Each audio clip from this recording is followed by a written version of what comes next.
This is the pre-show. My friend Shale Riley, a musician, used to have a song he wrote specifically for a pre-show that utilized all the members of his band. Remember going to see him once doing the sound check, and he'd be like, "This is the sound check, this is the sound check," and everyone's rocking really hard. And I was like, yeah, this is cool, I guess. It's a song that no one will hear, but it was, I don't know. It was fun. It was fun. It was fun times. So we are just about to start. If you're watching this video on Facebook thinking like, why are they not talking about parents and stuff yet? It's because we already recorded it, Jimmy, and you're just watching the pre-show. We're just trying to share to our personal pages there. And we just want to make sure that, yeah, there it is, that the audio is coming through. Always super important. All right. Let's see. Z's sharing it. Are you sharing it? Have you shared this video yet? Maybe. All right, sorry.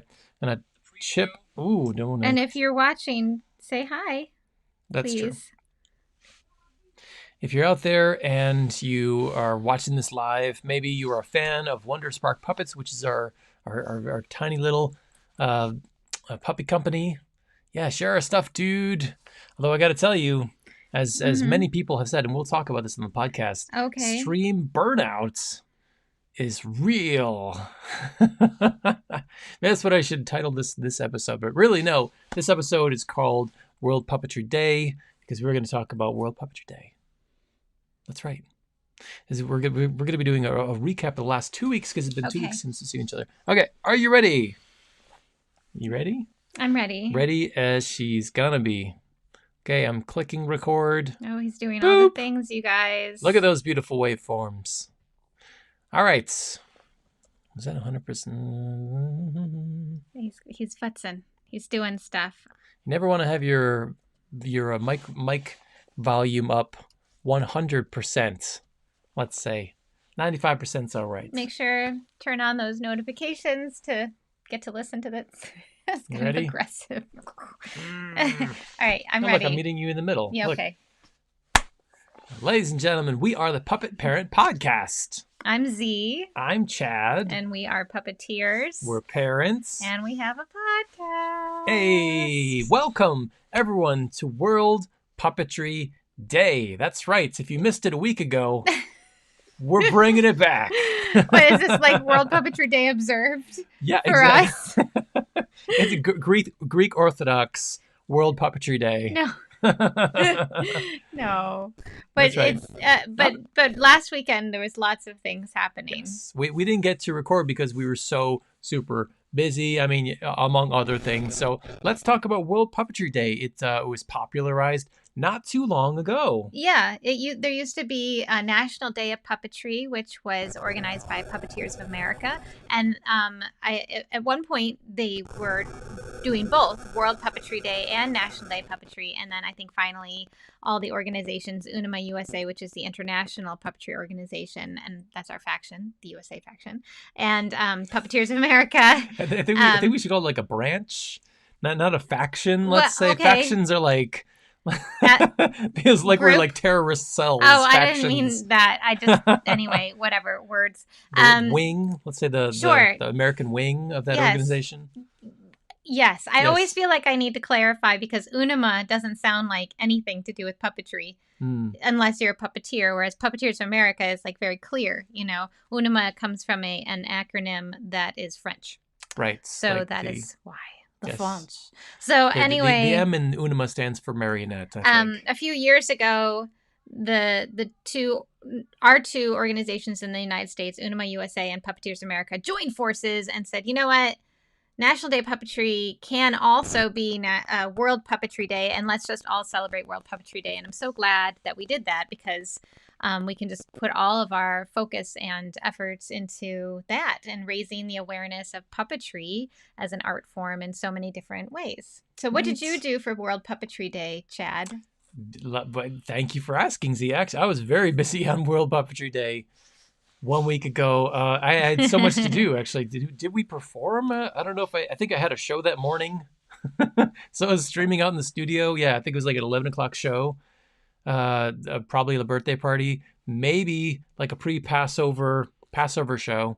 But then it was at 3 o'clock I had a presentation. So I had all kinds of things to do. So, Yeah, I was a guest speaker for Unema USA. I'm on the board of Unema USA. Like I help to run their social media, but also, like I'm in the puppetry community, which is small. I'm one of the streaming people that people go to for like tech advice and streaming advice and stuff like that. So they're like, hey, why don't you present what you did during the pandemic, right? Because it's been 1 year. That's right, Z. Oh, ring a bell. I don't know. You ready? Oh. Cheers, lady. Cheers. Ding. 1 year. It's our 1 year streamiversity. I don't want to drink this. This looks so gross. Don't drink that. Here, we'll clink the glasses. Here, I have my tea. That's all I could find in the fridge down here that I was like, all right, I'm pretty sure she will drink that. No. But Sorry. There you go. Ding. It's our 1 year streamiversary just happened to coincide with National Day of Puppetry.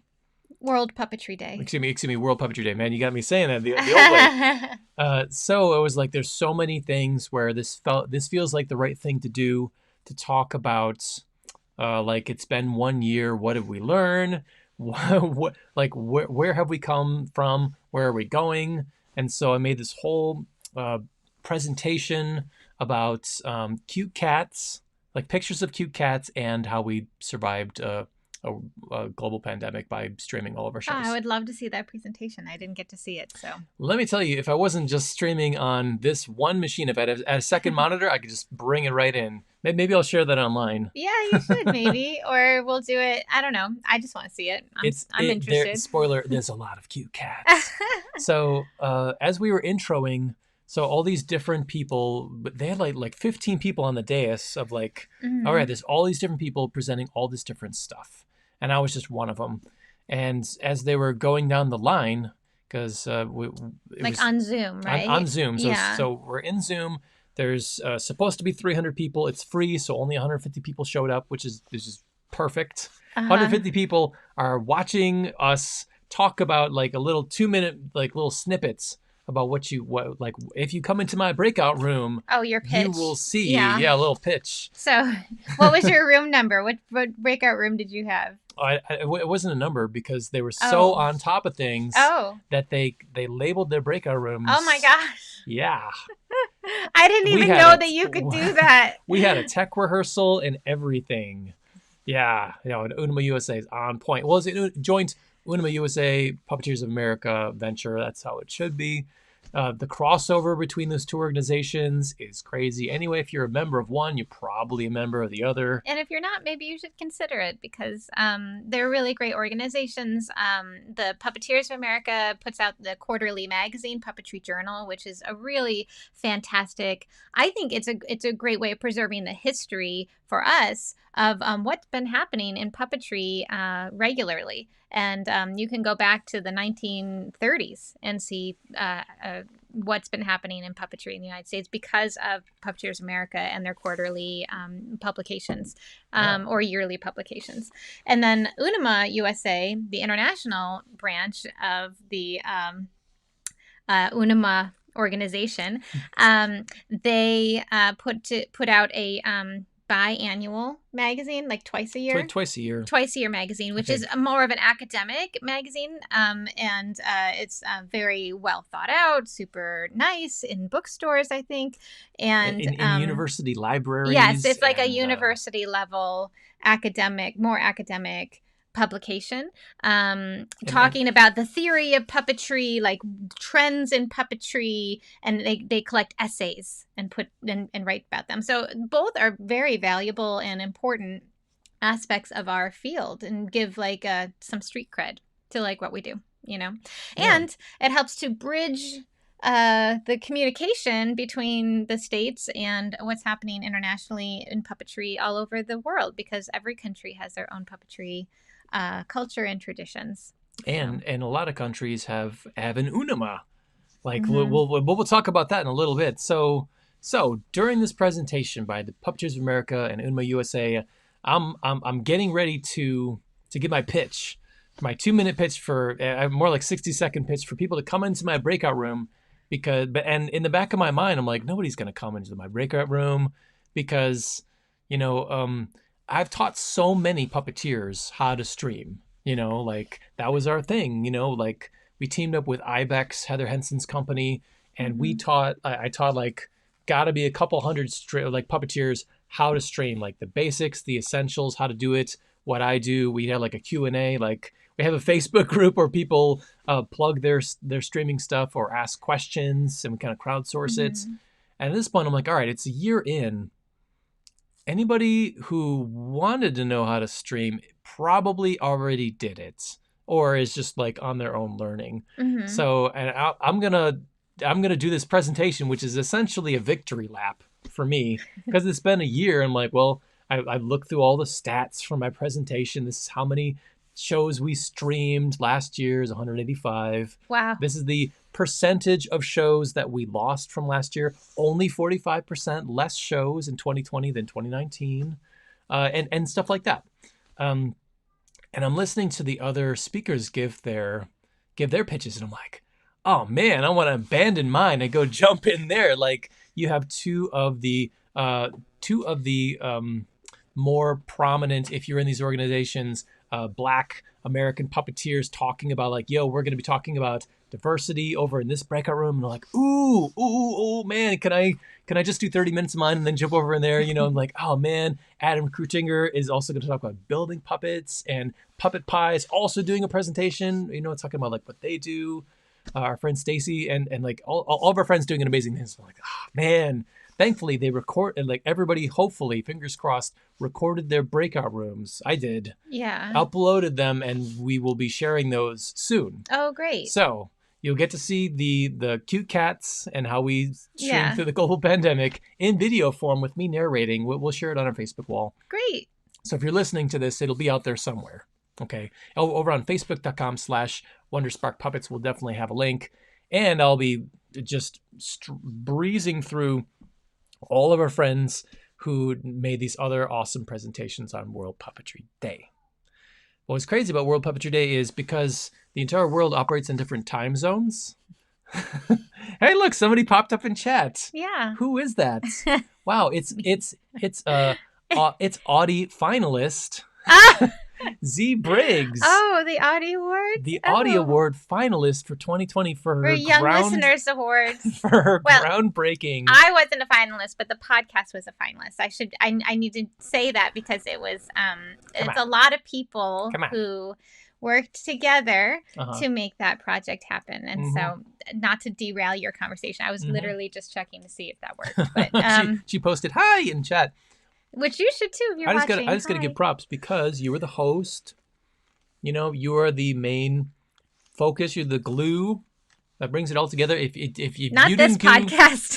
If you didn't do a good job on the Sesame Street podcast starring Foley and Friends, it wouldn't have worked. It wouldn't have been nominated, dude. Well, so congratulations. Thank you. Thanks so much. It's really exciting to have been nominated for anything, and I'm just so happy to have gotten to do that project. I'm hopeful that maybe, who knows if there's going to be some more in the future, but if you haven't checked it out, Sesame Street podcast with Foley and Friends is an Audible exclusive podcast, but if you're a member of Audible, you get it for free, and it's great. It's like 15-ish minutes each episode. So if you're taking your kids somewhere and you don't want them to be watching something on a screen because maybe they've been doing a lot of screen time for the last year, like our kids, then you can listen to this in the car. And I'll tell you them, even my 6-year-old, or no, almost soon to be 6-year-old, listened to an episode, and I don't even know if he knew it was me or not.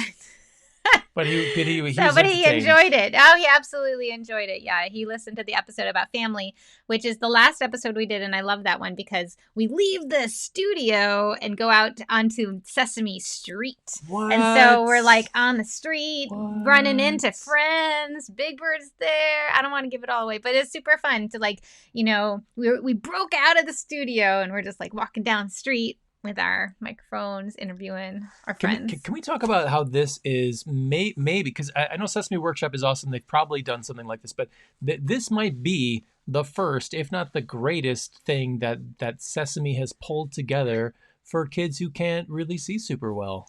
For visually impaired kids? Yes. Yeah, I mean, it definitely would be really great for visually impaired kids. I hadn't even thought about that. And also just for people who are more auditory learners, I know that I've learned that about myself, that I really like having an audio input. It calms me having audio input, like throughout the day. And if you're on Clubhouse, I'm on Clubhouse. It's a new app and it only works on the iPhone. Sorry, Android people. I'm sure that they're going to make it work for you guys too. But I'm there and I kind of participate and in lots of different ways. And I've really found that to be wonderful and a great way to listen to live music. The audio quality isn't amazing, but it's not bad. And what's really fun is that I get that kind of fix a little bit of feeling like I left a little, like I left this environment, this space, and I'm interacting with people I don't know, which is something that I realized I really miss. I miss interacting with people I don't know. And I don't really get to do that outside of like emails for work, which have to be super formal. So anyway, if you're on Clubhouse, say hi to me, follow me. I'm What's your Clubhouse handle? Wonderspark, I think. Oh man, is my Clubhouse handle. But I think we have to be in the same room. But anyways, I don't know if you can search for people. You just have to like bump into me. But the room that I'm in a lot, Monday, Wednesday, Friday, is you're gonna get some stalkers. No, it's all good. The room I'm in a lot is a co-productivity room for people who self-identify or have been diagnosed with ADHD. And it's 25-minute sprints where we work silently for 25 minutes. And this guy named Hyla started it. And it's really, I love it. I love it because there's a few people who will say, like a handful of people will say what they're going to work on for 25 minutes. And there's a whole bunch of us down in the audience, is what you call the people who are not speaking, who are like listening in and just being like self-aware, like I too will do something for 25 minutes. And then they say go, and then it's silent in the room. So I listen to an audiobook or a podcast or something that I like, or music. And then at like 15 minutes they'll say, okay, it's been, you have 10 minutes left. And then at 5 minutes left, they say 5 minutes left. And I love it. I love it because I've tried to do this Pomodoro sprints before because I've looked up how my brain works. I'm not diagnosed with ADHD, and I'm not saying that I have ADHD, but I might, I don't know. I have a lot of tendencies, all the good and all the bad. And that's like part of who I am. And I'm starting to like self-acknowledge that. And, but it also is helping me to get work done in a solo environment with nobody around, which is something I've struggled with for a long time. Being good about time management and how long do things take and staying on task.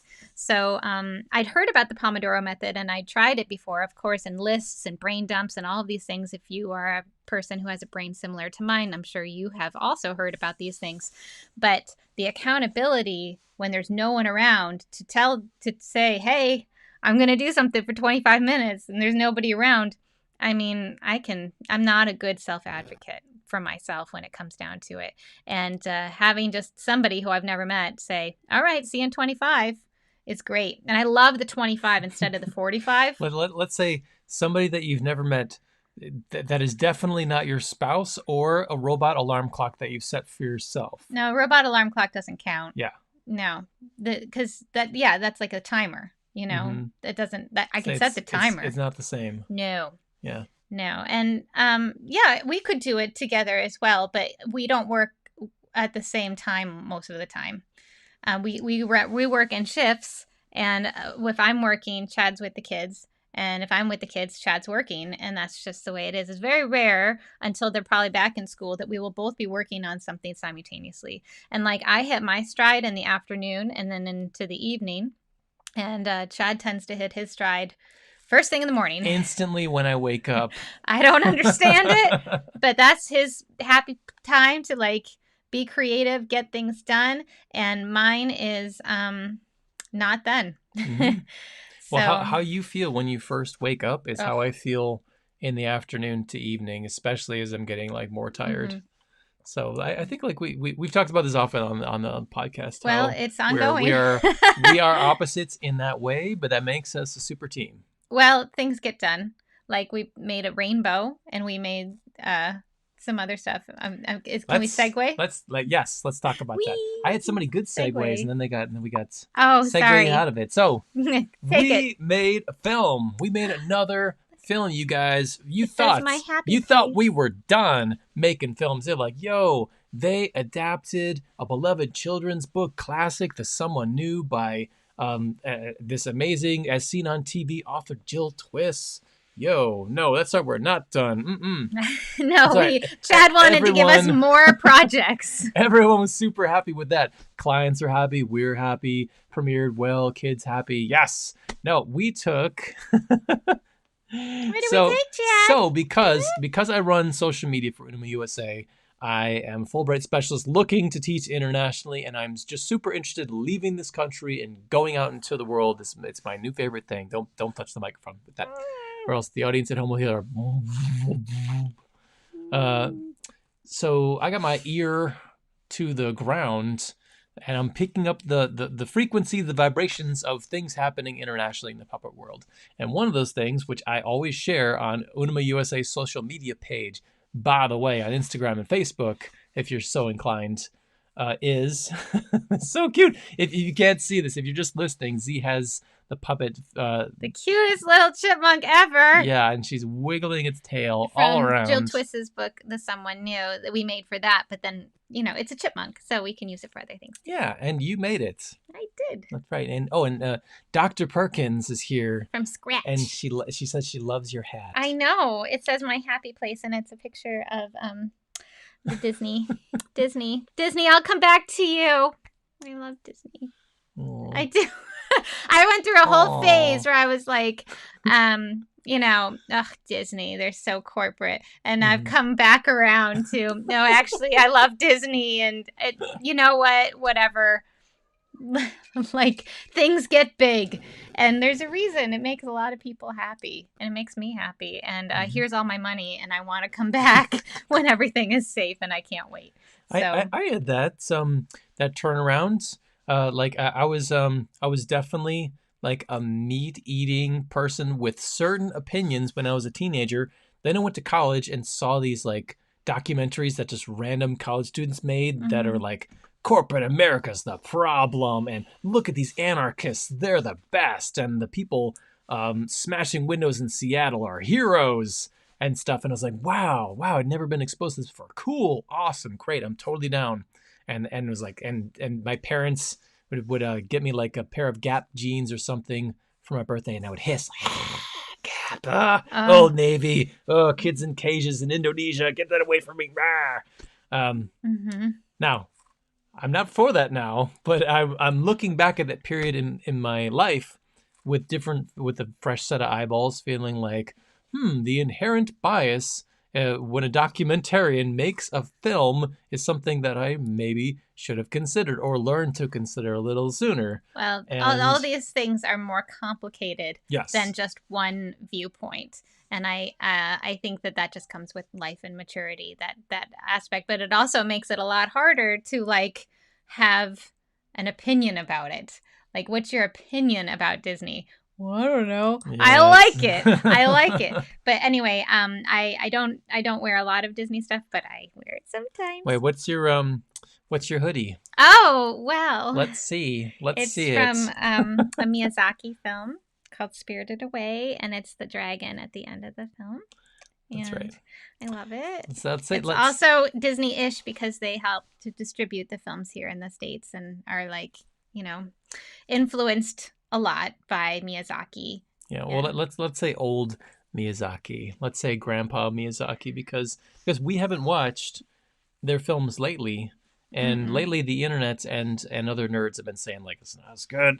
It's not as good. Well, sorry. I don't know. I haven't seen it, without Grandpa. Kind of loved everything that I have seen. But they're so good that I kind of like take long breaks between watching them because it's like I like to let it marinate in my soul. Like when I see something that's really transformative for me or intense, I can't watch anything else for a while. Like I haven't even been able to watch the last episode of WandaVision because the second to last episode was so intense that I just can't bring myself to watch the last episode. You know, I just realized something. What's that? You know what we just did? What?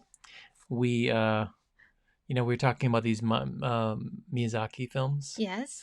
That is actually not the name of the company that makes those films. Oh, Studio Ghibli. But we named the person that is responsible for all these films and the way that they turned out. Yes. You know what I mean? Like, we named the thing that kept us coming back. That's why he's retired, and those new films. People are saying, not me, but people are saying like, it's not as good without the horrible old man cracking the whip and saying anime was a mistake. Anyway, the self-loathing old perfectionist was the secret sauce the whole time, you guys. Well, I think that people's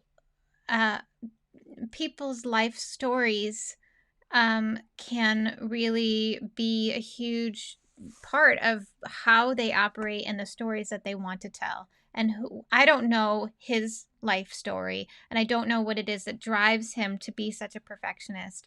But I do know that the work that he's created that I have seen, and I've seen maybe about 5 of his films, it was, like I said, transformative for me. I would watch it, and then I feel like, wow, there's a lot to think about. And so then I don't watch one for a long time. Like maybe I watch one a year about at this point, or I'll rewatch one. And then if I feel like I'm ready for a new one, then I'll watch a new one. But I also like knowing that there's things I haven't seen yet, so that it's not like I've run out, because they're so special to me. And I don't own a ton of stuff, but I do love this sweatshirt. So anyway, I feel like it's become my uniform because I think I've worn it a number of times. This hat, this sweatshirt. It's comfy. I do change my clothes, you guys. It's just that we happen to record on a weekend, and sometimes you have 7 long sleeve shirts, and this is my Sunday outfit. Every time people see you, that's what you're wearing. I thought about that when I was going into the Unema board meeting. I was like, wait a second, what did I wear last time? And then scroll down those videos to see, like, is this the same exact outfit? Because I want to be seen as, like, more than a one shirt having person. Well, when we used to film this video game review show called Little Miss Gamer that I used to do, I had, Capsule Wardrobe. I love the idea. You know what? I have dreams of just being Smurfette, basically, and just opening up my closet and just having the same dress, honestly, where it's just like I have a, what is that called? A uniform, my uniform. Or I have a Monday, a Tuesday, a Wednesday, a Thursday, and a Friday outfit. And I've almost gotten there. I'm working on it. Anyway, what was I saying? Oh, man, something shiny. I don't even know. We're talking about clothes. Talking about Studio Ghibli films. No. I was going to ask you, how long has it been since you've seen Princess Mononoke? Because I could go for that. Oh, a really long time. So we could watch that, because I remember the first time I saw that was when I was living in Long Island with the Riverhead contingent theater people, Vision Theater. I couldn't think of it for half a second. You were living in a shotgun shack. You were living in a slum, in a building that was falling apart. I came to visit you, and the front door was on the floor, and that was our doormat. And there were 3 people. That's what we called our doormat. Was the door. 3 people per room, and plus guests. Yep. It was amazing. It was incredible, and you could only pull it off when you are 20-something with a dream. Yes. Yeah. It was a lot of people. I don't know if it was like 15 or 18 people in one house, but it was a lot.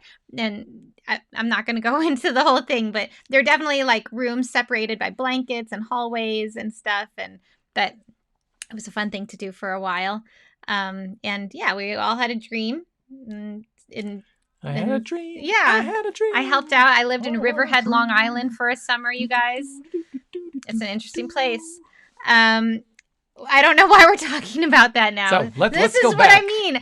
My brain is like a pinball machine. Let's go back. So yes, Bring out that beautiful chipmunk puppet. Let's talk about it for real. Oh, yeah. We got sidetracked out of So there. cute. This is if you're watching, there's beautiful chipmunk puppets. So cute. Look, it has this kind of action, or it can move its body. Yay. And it has a cute little fluffy tail. Look at that. It's made out of a combination of Muppet fleece. The white is Muppet fleece. So and then this is... Antron fleece? Yeah, I think that's what they call it. And, yeah, Antron fleece. Thank you, Chad. Sure. And felt. And then wool that I needle felted into the felt for the stripes here, the brown stripes and the little brown accents like the feet at the bottom there. And then these are safety eyes for the eyes and a little wool felt nose. Yeah. And then dowels. So we use this puppet. Oh, Don't do that, guys. Z created this puppet for a film that we shot in a week. That we did this book called the Someone New. It's a story about a snail coming into this chipmunk's neighborhood, and the chipmunk is like, freaking out about it. It's an allegory, of course, for the immigrant crisis in America and how people should be less xenophobic and more open-minded in a children's story. It's very nice. So and we were brought into a project that was already happening. Our friend couldn't complete the project because she was super sick. So we stepped in to help save the day for lots of people. And we completed the project, made these miniature versions of the puppets because that was more in line with the kind of things that we film as well, and helped to tell the full story of the book. And yeah, so we have all these cute miniature puppets, and we will share a link to the video in the... We have many times. We have. Oh, many okay. times. This is old news. Well, okay. So, yeah. Yes. We had that under our belts. On top of that, we were shooting a second film, which we completed just yesterday, just this past weekend, using some of the same puppets because you just have what you use what you got. Use what you got. We already have the stuff. It's cute. It's adorable.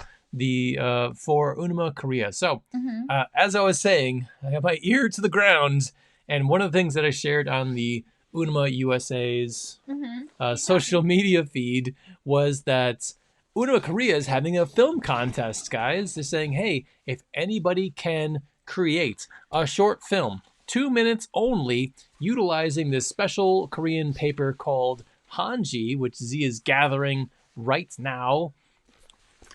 Guess what? There's cash prizes. It's the bonds of international friendship shall be woven between us. And I was like, yes, absolutely. That's everything in my world. We are filmmakers. We've made many short film, maybe many feature film, and we have all this stuff. We have a studio at our disposal. Thank you, Springville Center for the Arts. Excuse me. Let's do it. And I technically have family in Korea.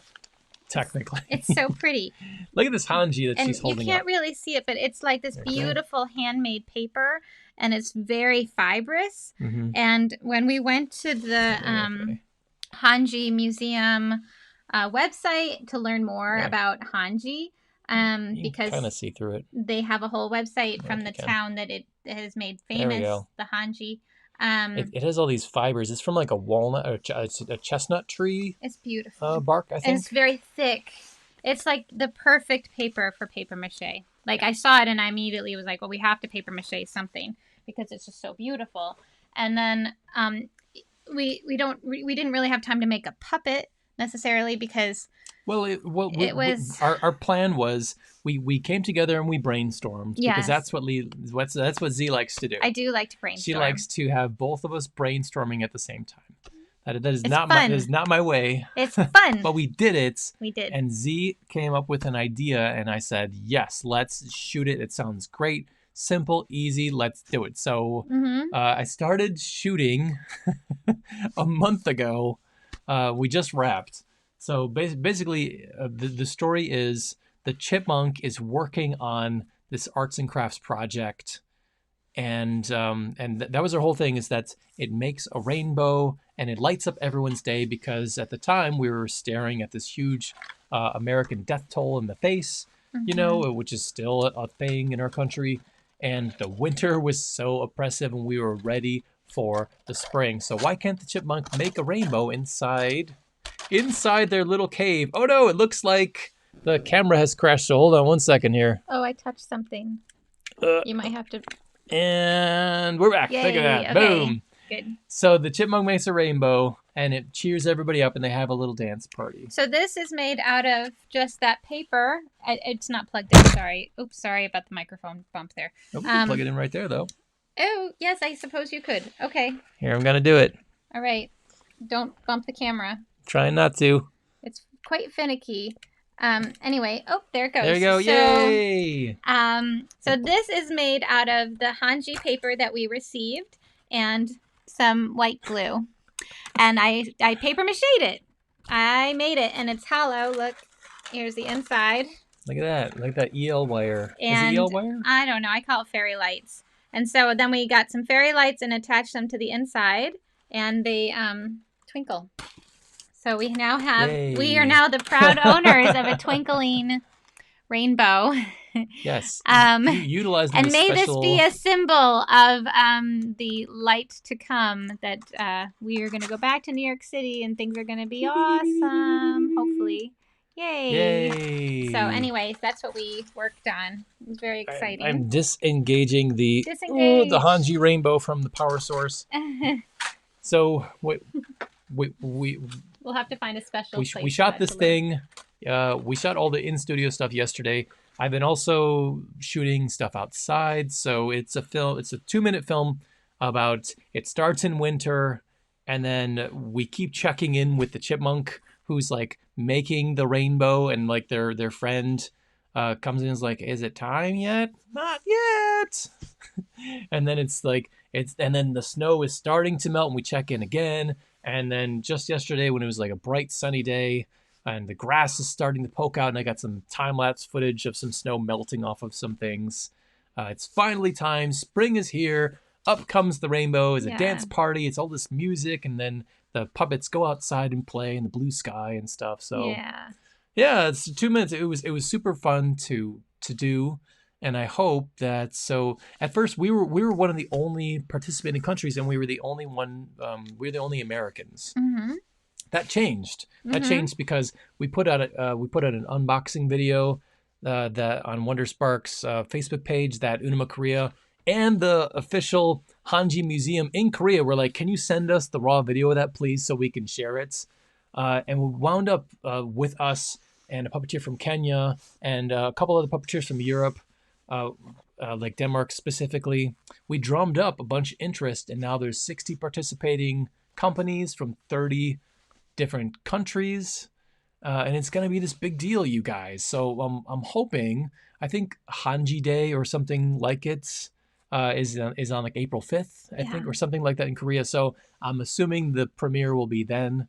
But as soon as it's out there, we can't share it yet.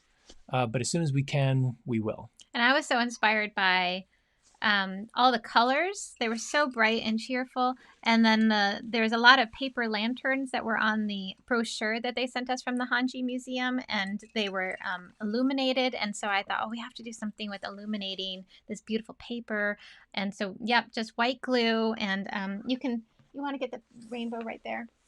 The cardboard? Yeah, just for people who don't understand like process or want to know process. So I made a cardboard form of the rainbow. I could have made it more arced, but this was just easier in terms of what we were doing. I needed something that could like self-sustain its own weight a little bit, and like having the arc be like this was a lot easier. Just trust me, you guys. So here's my hollow cardboard rainbow. And then I covered this whole thing with aluminum foil.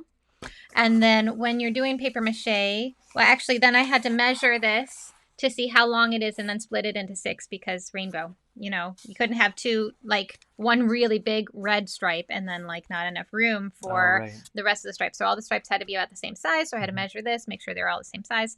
And then when you're cutting for paper mache, you don't want to use scissors. You want to hand tear so that the fibers kind of meld into themselves and make new paper, right, with the glue. And so you cover the whole thing on either side, except I left this open so that it would be easier to take off. So the opposite side she's talking about. Yes. So this side was covered with tin foil, aluminum foil. Why aluminum foil? The glue will not stick to it. Like Oh, it okay. will separate if you encourage it enough. Mm. And then that's why this was able to come out with little to no tearing And once it was dry. she did this specifically to make a hollow rainbow so she could put the lights inside. Yes, that's right. And also so I could take it off.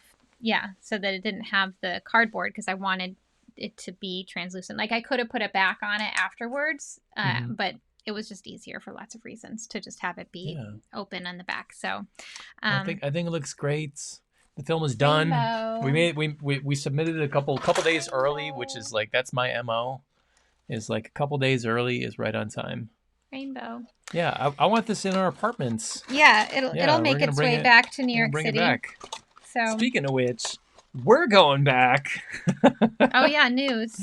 I don't know if this. I think we talked about this last time. Well, we were considering it. We were having cautious discussions, and Chad is vaccinated-ish.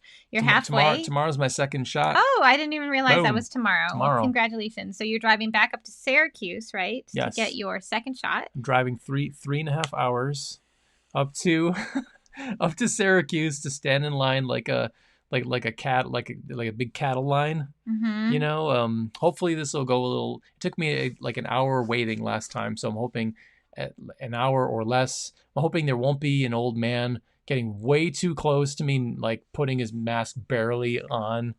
He was just like, this old man was like a mess. It was like everybody's standing 6 feet apart. Everybody's 6 feet apart. We understand everybody's wearing their masks. We're all here to get vaccinated because we care about ourselves and our loved ones. And except for the guy right behind me, who is like a foot away, leaning on the fence that separates everybody, just like huffing with his nose exposed, just like. And every time the line moved just a little bit, he would move right behind me like a Japanese ghost, like creepingly, And I would just like turn around and give him like an eyeball.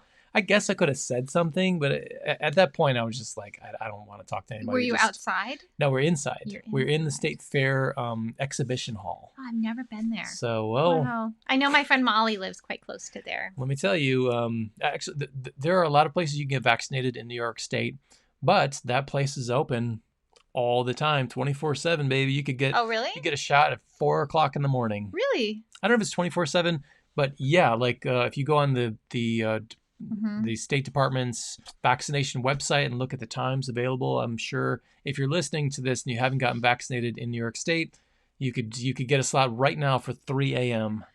Wow. Well, that's amazing. I'm waiting to be eligible. I'm excited. So whenever I get to be eligible, that's when I will start looking to find where I'm going to get vaccinated. But my guess is that I will probably be vaccinated in my county of origin in Queens. Right. So, but I've heard just so many horror stories from not origin, but where I live. From people in New York City that are like, New York City hospitals are not great, and then so there's a lot of options for getting vaccinated in New York City, not hospitals necessarily. Like the Aqueduct is a place, the airport's a place, right? The Javits Center. Yeah, there's so many options. Mm-hmm. I mean, I will probably end up going to LaGuardia, is my guess, and I can even walk to LaGuardia. Like it's possible. Mm-hmm. It's a long walk. I definitely want a good book to listen to on the way. You can take the bus. I'm not riding public transportation until I get vaccinated. That's true. Yeah. So until I'm fully vaccinated, and even then, our kids are not vaccinated yet, and I have some feelings about. I'm still a little like concerned about that, and in a way, that I don't know. I can't feel calm, like fully calm about it, but I'm trying to feel more calm based on the temperature that everybody else is at around me, because I definitely feel like I'm the alarmist in the room a lot of time, and I am tired of feeling that way. And maybe I need to turn down the self-preservation alarm, because my self-preservation alarm has been on since March 1st, basically, of last year. And it hasn't shut off, and I am exhausted from feeling like we need to survive. Yeah, all that stress will wreck your body. Mm-hmm. You gotta you have to let the waves of acceptance wash over you, and getting vaccinated will help with that. And we're still going to be social distancing and mask wearing and and staying off of public transit as much as we can.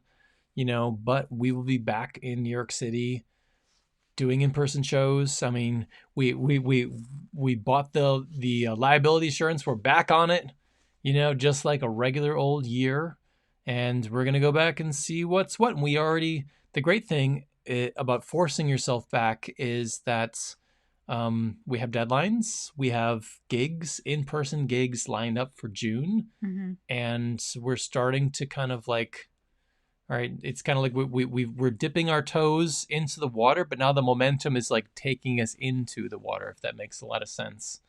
So it's happening, and we're going back. June 1st, we'll be out of here. Yep. So there's so much planning that needs to do about getting all of our stuff, all of our shows, which is an entire carload, out of the studio space we've been in for at that point, it will be 1 year. And it's quite likely that, well, I don't know. I might be able to get vaccinated when I do our first load back to New York City. Like that would be ideal. So a lot of things in life just kind of happen, and I'm kind of letting the vaccine for me kind of just happen when it's supposed to happen. And I'm still not eligible. So when I'm eligible, I feel like something's going to happen that it'll be very clear, like, and now you get to get vaccinated. So I'm really excited about feeling that sense of calm, hopefully. And thanks. And then the kids' rooms, they are a year older.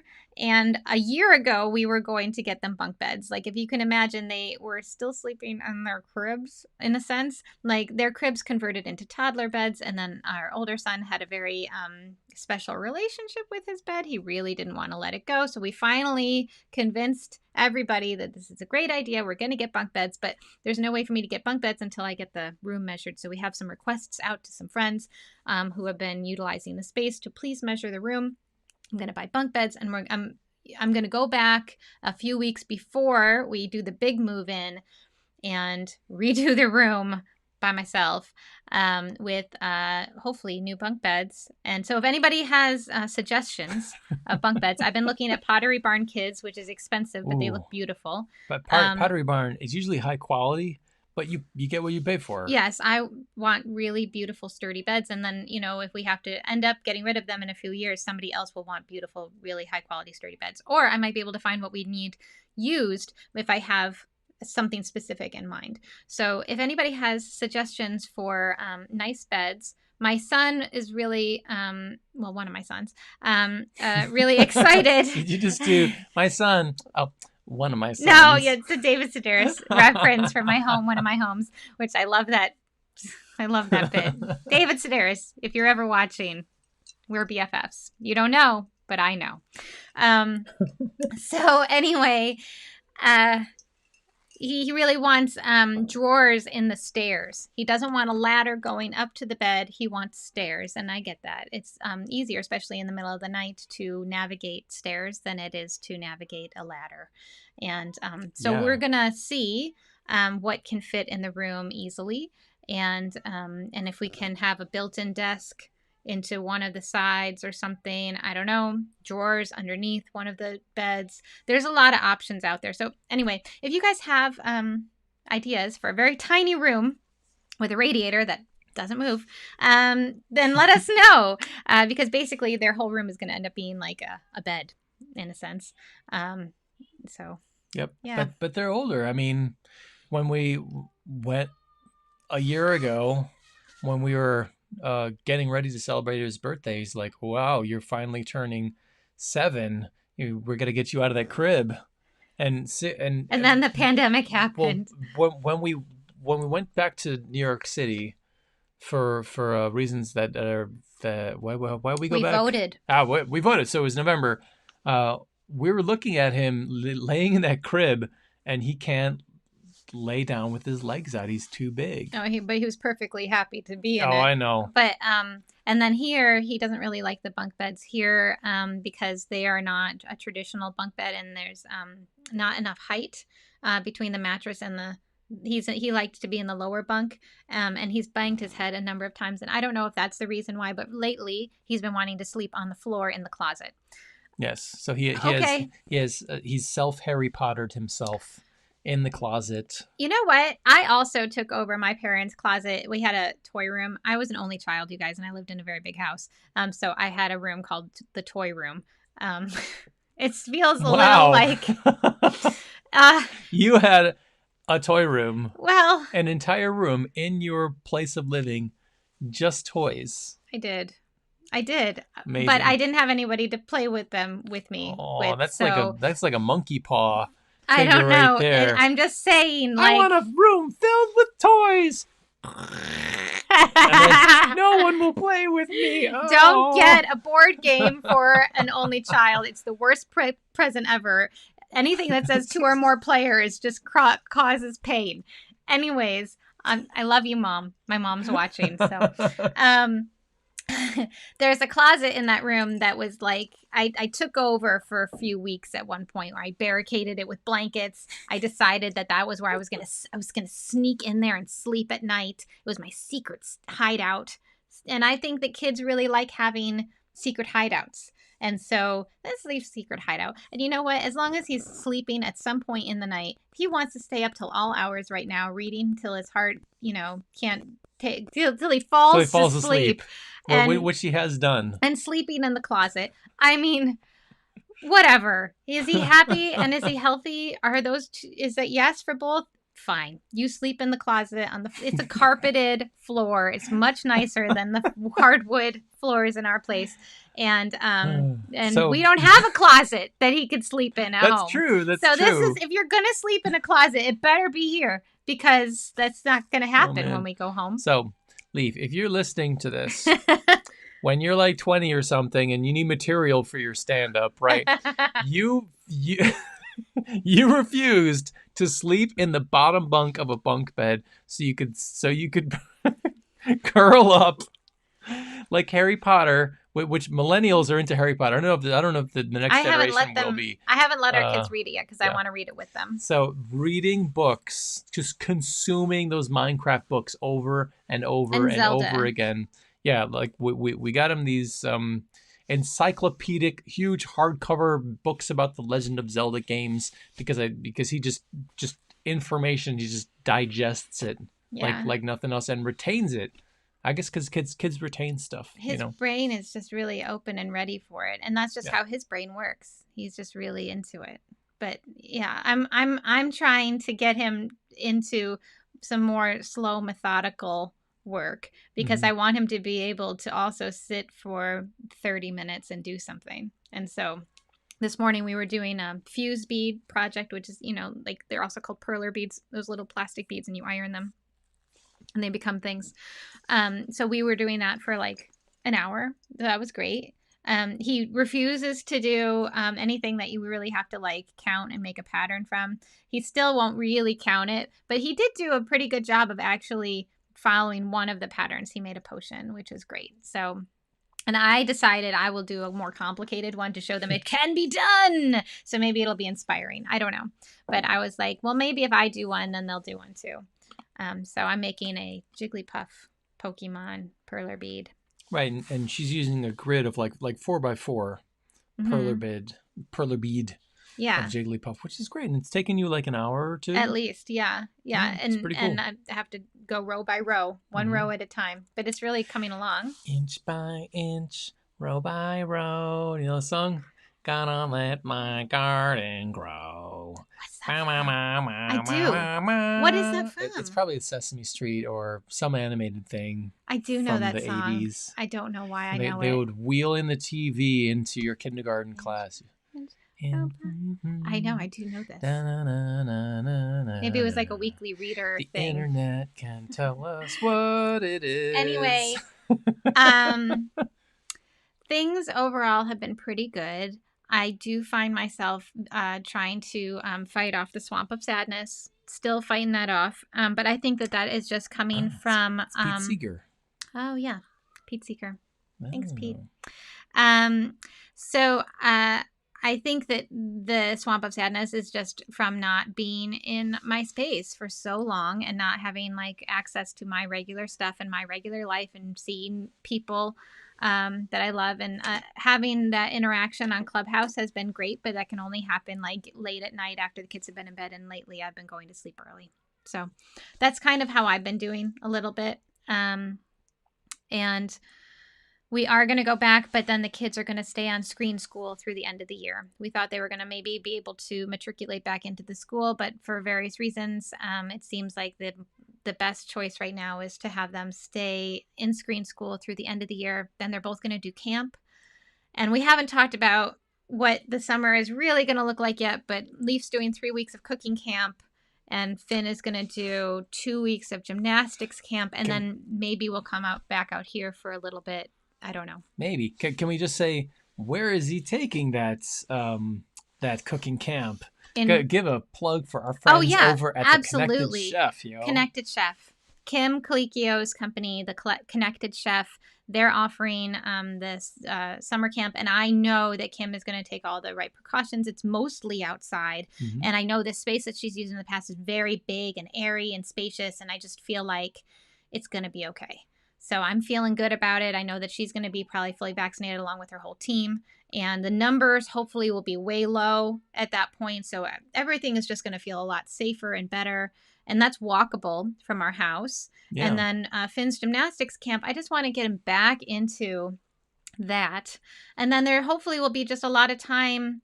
There's only 1 week of overlap where they're both in camp at the same time, unfortunately. But that's just how the schedule's worked out. I don't know if they're going to take more camps at this point because money-wise, I'm not sure that that's a good choice for us because both of those camps are actually a little pricey. But they're both things that they really like. And I don't know that I'm willing or interested in signing them up for something that they might not love right now. And so it just means like more time together. But it'll be in our home, and they'll be able to go to the playgrounds, and they'll be able to ride their bikes, and we'll be see friends. We'll be going to the outdoor places that we used to. Yes. I mean, go to the beach, go swimming. We could go to the pool. Like all these things feel so much more attainable. Could you go to the pool though? The pool was open last summer. I know, but would you feel comfortable with our kids going maskless into the pool? Maybe, depending on what the numbers are looking like. Maybe, or to the beach. You know. Would you wear a mask at the beach? Probably not if I'm on my towel and the numbers are really low and stuff. Like, it feels like a big outdoor space like that, it feels possible, especially on a weekday when it's not as crowded. Because I'm going to be having a lot more one-on-one time with the kids because, like I said, there's only 1 week of overlap where they're both in camp at the same time. So there's going to be 2 weeks where it's like me and Finn time, and there's he's the younger one. He'll be 6 at that point. And then there'll be 1 week of me and Leaf time. And that'll be cool. Like we could do what he wants to do. So, yeah. The only thing that we're not going to do is maybe I don't know when I'm going to feel comfortable taking public transportation again. Yes. And I've heard from very cynical people, but people who still live in the city, that every time you get on the subway, there's just people without masks just hanging out. And that's just a reality of the subway. Is there's behavior on the subway often that it's out of your control. We live in the city, which means there's this a lot of ideas happening all at the same time, and out here we've been pretty isolated. But back in the city, it's like everyone is pretty tightly packed. Well, you're depending on everybody to do the right thing, and when people aren't doing the right thing, then it becomes difficult to know what the next right choice is. That's my internal dialogue with myself, I think, because part of me wants to call it out and say, hey, that's not right. Another part of me is self-preservation mode and wants to leave, but then that affects my day and like what I need to be doing or where I need to go. And it in a lot of ways, it just becomes easier to not invite that kind of scenario yet. I just don't think I'm ready to have to like make choices like that. Yes. Where I was making choices like that all the time. I was used to that because like some mentally not well person would come on the train before the pandemic and you have to make a choice. Do I stay on the train or do I get off the train? right? Right. Do I, right? I mean, that's an easy one where it's Well, like, oh, or how bad does this smell right now? Can I sit through this? oh no, I'm not for talking like, about just like like stinky homeless people. I'm talking about like regular schmoes that are just going about their day without a mask I on the know. subway. I think what I'm trying to get at is like I miss having to make choices that seem simple like that at this point. But the choice, the being confronted with a situation that might affect me in health wise, that is a much bigger thing, and I don't know that I'm ready for that like yet. I don't know when I'll be ready for it, but I just have to ease my way back into the pool and a little bit of exposure to like how things are, and just the numbers are going to be lower. I know this. I just believe it in my heart that when we go back at the end of May, the numbers are going to be lower. It's going to be reflective of what happened last summer, and that hopefully the numbers will continue to stay low into the fall because so many people will be vaccinated. Wouldn't that be nice if we hit like percentages that people would call like herd immunity by the opening of schools in fall 2021? Remember when it seemed like such a distant thing, like a year ago when people were talking about like the Met's gonna reopen in fall 2021, guys, and all of us are like, oh my god, does that mean theater? Because if you look to these huge institutions for like what are they doing, that kind of sets the tone. When the Met, for and it has its own issues and problems, etc., said, okay, no more shows until 2021. Everyone, including us, were like, wow, it seems so far away. Yeah. But here we are, and it seems like so close, man. That's only like 6 months. But it's like it's doable. We just got to sweat it out in a New York City apartment with the ACs up, for the summer, and do some in-person shows outside. And then when fall comes, we'll be ready to do like a glut of things, like maybe in schools, maybe in libraries. I just thought today, I got to write this down, that I'm going to send a postcard to everybody who we used to do shows for on the regular. Yeah. And then spend like a few $100 and just shoot out postcards, and hopefully people will yeah, let's talk about that after the podcast, because I have thoughts about that. I'm just gonna write that down. Okay. Yes. So let's wrap it up, Z, unless you have something burning to talk about. Well, I just want to say that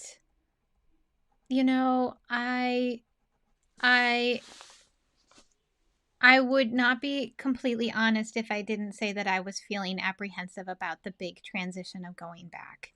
And that this podcast for me, since we've done it, has always been about us being really, really honest about where we're at and what we're feeling. And I, as much as I really want to feel excited about going back, but I have to be totally honest with you guys and just let you know that I'm feeling really tense and like nervous about it. And I think that that's just because I've been away for so long, and I want to know in my heart that when I get back, I'm going to feel great. And I don't feel like I know that. And so, these are things that I've been thinking about a lot, and I'll just keep you guys updated as to how that feels. But I've never been away from my home since having been an adult for this long. And I've never been away from like my my people outside of like you and the kids for this long as well.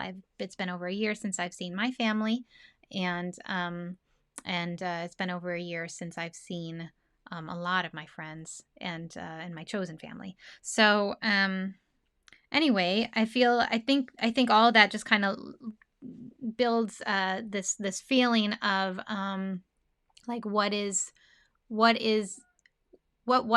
was my life, and trying to remember what it was all the time. I'm always trying to remember what my life was because it's not here. That's so funny.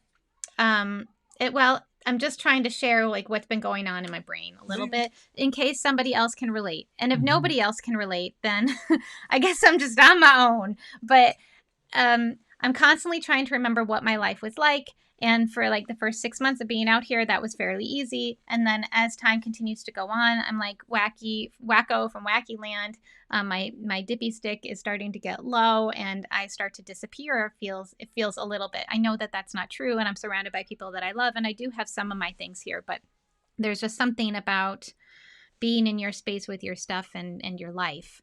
And I think that my hope is that when I get back there, I'm just going to feel a whole lot better and calmer overall. So anyway, that's just me sharing. And if anybody can relate, you made me really dark. Sorry. I thought it was fixing things, but I just shouldn't have messed with it.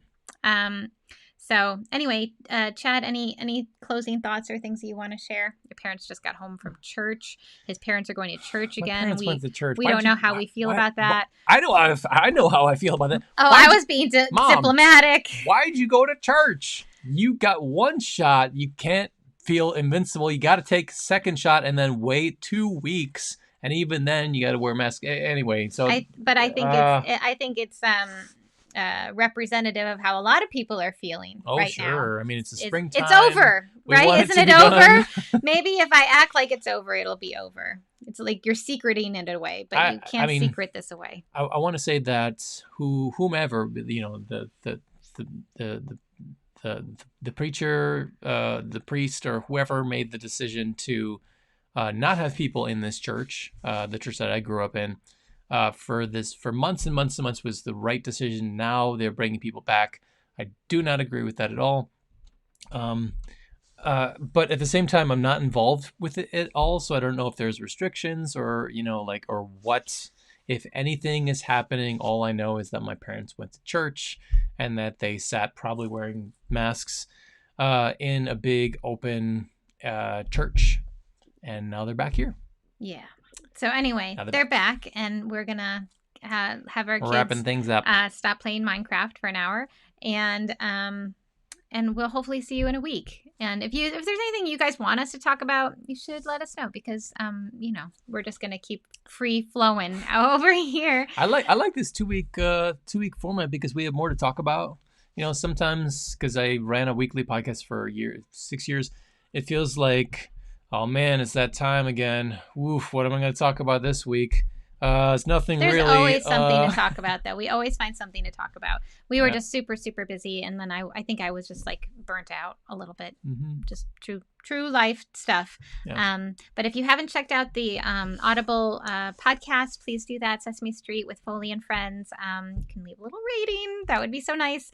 And also, you could rate this podcast on whatever you're listening to it on. And if you like it, you should let us know, because I never know who listens to this thing. But it's fun for us to do, and it's like a little time capsule of what life has been like. That's right. So.